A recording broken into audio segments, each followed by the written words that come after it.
श्री स्वामी समर्थ. मी शीतल तुम्हा सगळ्यांचं स्वागत करते माझ्या यूट्यूब चॅनल शीतल्स कॉर्नरमध्ये. आज खरं तर मंगळवार आहे, पण तरीही आज सगळं निवांत आहे, कारण आज अर्चितच्या बाबांनी सुट्टी काढली आहे. आणि सुट्टी काढली आहे तर म्हटलं त्याचा काहीतरी सदुपयोग करून घ्यावा. मी सातारला जाण्या अगोदर कबुतरांसाठी एक जाळी आणली होती, जी आज बसू उद्या बसू करत बसवणं झालंच नाही. आणि मी नव्हते तर कबुतरांनी अर्थात गॅलरीमध्ये खूप उच्छाद मांडला. सो आता म्हटलं सगळ्यात पहिल्यांदी जाळी बसवून घ्यावी. आणि खरं तर फिटिंगला थोडासा वेळ लागतो, म्हणून खरं आम्ही पुढं ढकलत होतो आज उद्या करत. आणि आत्ता खरं तर अर्चू छान झोपला आहे, त्यामुळे म्हटलं पटापट हे काम करून घ्यावं. तर ही आहे ती नेट. खरं तर ही नेट एवढी मोठी होती की पटकन तिची टोकं कळत नव्हती की कुठलं टोक कुठं घ्यायचं आहे, कारण लांबी रुंदीला खूप छान मोठी नेट होती ही. आणि खरं तर मला पर्सनली ओपन गॅलरी आवडते, म्हणून आम्ही सुरुवातीला ग्रिल वगैरेही केलं नव्हतं, पण अर्चितच्या उचापती बघता आम्हाला ग्रिल करावं लागलं, कारण तो फार वाकून बघायचा आणि भीती वाटायची चुकून जर तोल गेला पडला. त्यामुळे मग म्हटलं की रिस्क घेण्यात अर्थ नाही, म्हणून आम्ही फार घाई गडबडीत मग ग्रिल लावून घेतलं. आणि आत्ता कबुतरं इतकी त्रास देत आहेत, कारण कबुतरांची विष्ठा ही खरं तर मानवी हृदयासाठी फुफ्फुसासाठी खूप जास्ती धोकादायक असते. त्यामुळे मग म्हटलं नको रिस्क घ्यायला, कारण आपण मोठी माणसं थोडीफार तरी काळजी घेतो. अर्चितला अजून ह्या गोष्टी कळत नाहीत, माहिती नाहीत. त्यामुळे तो पटकन कबुतरांची पिसं असतील किंवा काय तो पटकन हातात घ्यायला जातो आणि थोड्या वेळाने तेच हात तोंडात घालायचे. सो मग म्हटलं अजिबातच रिस्क नको, म्हणून मग आज छान ही जाळी लावून घेतली. सो फायनली आत्ता आमची जाळी लावून झाली आहे आणि तुम्ही लुक बघू शकता पाठीमाग. आणि आमचे बालराजे पण उठलेले आहेत आहे ना. मदत करतोय तू.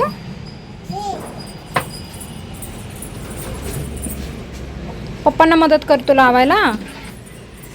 आणि इकडची बस थोडीशी लावायची राहिली आहे, बाकी ही लावून झाली आहे सगळी. सो असा काहीसा लुक आहे. आणि खरं तरी फार मोठी चांगली जाळी मिळाली मला. 30x10 अशी हे होती. सो इथं खाली पण जास्तीची शिल्लक होती, ती पण मग अशी वरती काढून घेतली मी, कारण खाली खूप लोळत होती ती.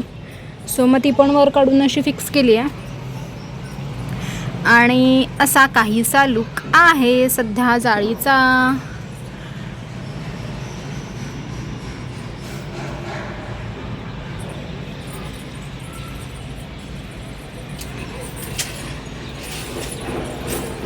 इकडे सुद्धा व्यवस्थित पुरली आहे, अगदी सगळी छान बसली आहे जाळी.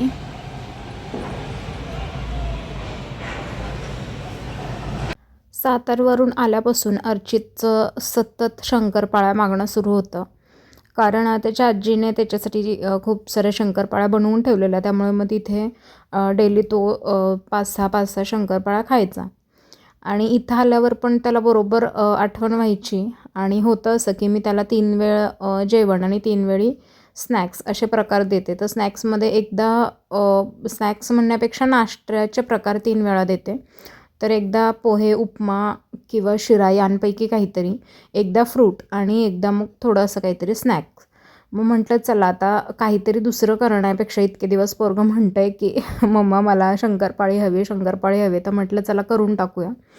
पण अर्थात अर्चूसाठी बनवते तर थोडं हेल्दी तर डेफिनेटली बनवणार, म्हणून म्हटलं की मैद्यापेक्षा गव्हाच्या पिठाची शंकरपाळी बनवून बघूयात. खरं तर मी गव्हाच्या पिठाची शंकरपाळी यापूर्वी कधी खाल्लीही नाही आणि कधी बनवलीही नाही, पण यूट्यूबवर वगैरे खूप व्हिडिओज बघितले होते की छान बनते, क्रिस्पी होते. तर म्हटलं चला एकदा ट्राय करूया. मैद्याच्या शंकरपाळ्यांसाठी मी जे प्रमाण वापरते तेच प्रमाण इथेही वापरलं होतं. 1 वाटी दुधामध्ये 1 वाटी साखर विरघळून घेतली. त्यानंतर ते मिश्रण थंड होऊ दिलं. त्यानंतर त्यामध्ये 1 वाटी तूप घातलं व हे सगळं मिश्रण एकत्र करून त्यामध्ये 4 वाट्या गव्हाचं पीठ घातलं, जे मी चाळून घेतलं होतं. आणि खरं तर अगोदर माझ्याकडून वेलची पूड घालायची राहिली, त्यामुळे मग मिश्रण पिठाचं करतानाच मी त्याच्यात वेलची पूडही घातली. आणि छान नेहमी आपण करतो तशा शंकरपाळ्या केल्या. फक्त ह्या थोड्याशा मी जाड ठेवल्या होत्या जेणेकरून त्याला लेयर छान सुटतात आणि त्या क्रिस्पी होतात. पीठ जास्त मळून घ्यायचं नाही, फक्त एक बाइंडिंग होईल, गोळा बनेल एवढंच पीठ हे करायचं. आणि तुम्ही बघू शकता किती छान लेयर सुटलेली मस्त शंकरपाळी तयार झाली होती. हां होय, खाल्ली का तू? आणि जशा मी शंकरपाळ्या बनवायला घेतल्या तेव्हापासून अर्चित जे किचनमध्ये घुटमळत होता, सतत एक एक एक एक एक एक करत शंकरपाळ्या खाणं सुरू होतं त्याचं. आणि मम्मा झाली का, मम्मा झाली का, फक्त हा एकच प्रश्न सतत विचारत होता तो. काय बनवलं अर्चित? शंकरपाळी. काय म्हणतात? शंकरपाळी. ए ए ए लबाड.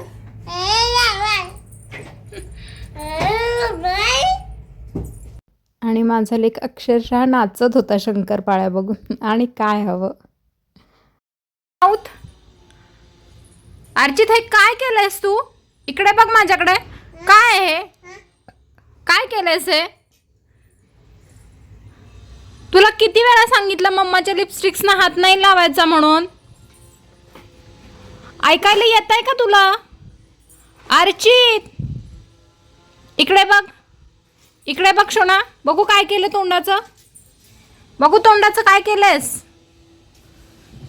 हे काय आहे? इकडे बघ माझ्याकडे. कोणी काढायचं आता? हे जाणार आहे का?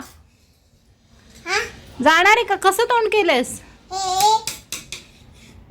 काय करू मी तुझं? जरा दुर्लक्ष करे पण लगेच काहीतरी कांड करून ठेवतोयस तू. कुणी मम्माची लिपस्टिक सगळी अशी हे केली? खडू आहे का तो असा उठवायला? हा काय? हा कुणी लावली तोंडाला? अशी लावतात का तोंडाला लिपस्टिक?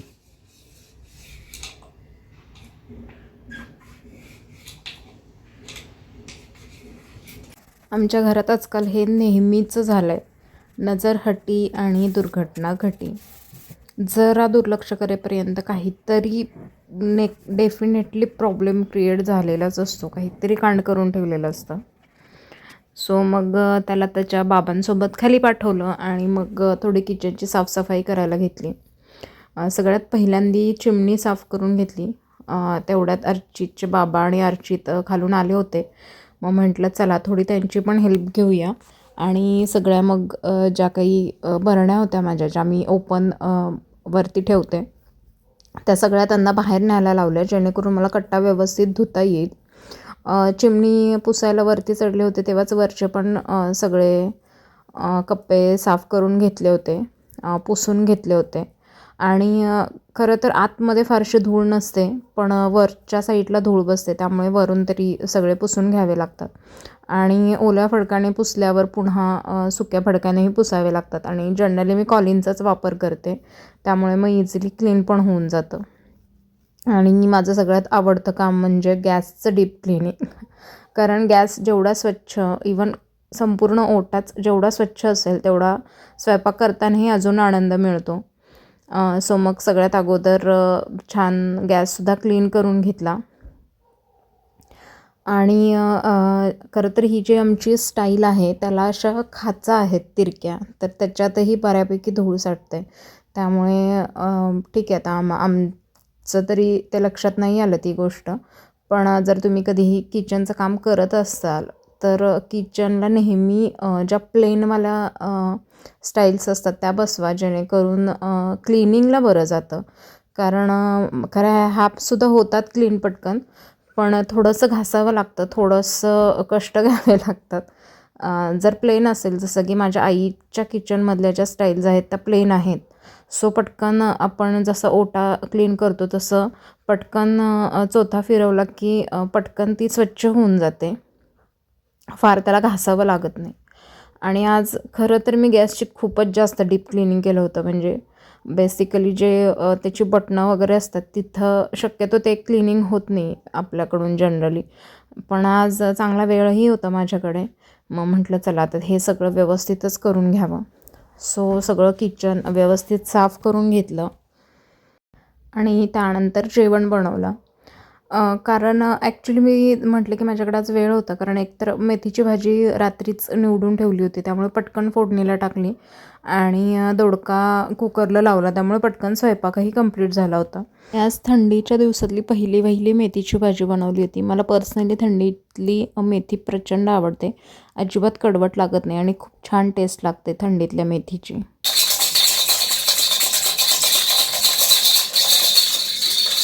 किती खुळखुळे घेतलेत? एवढे वाजवतात होय?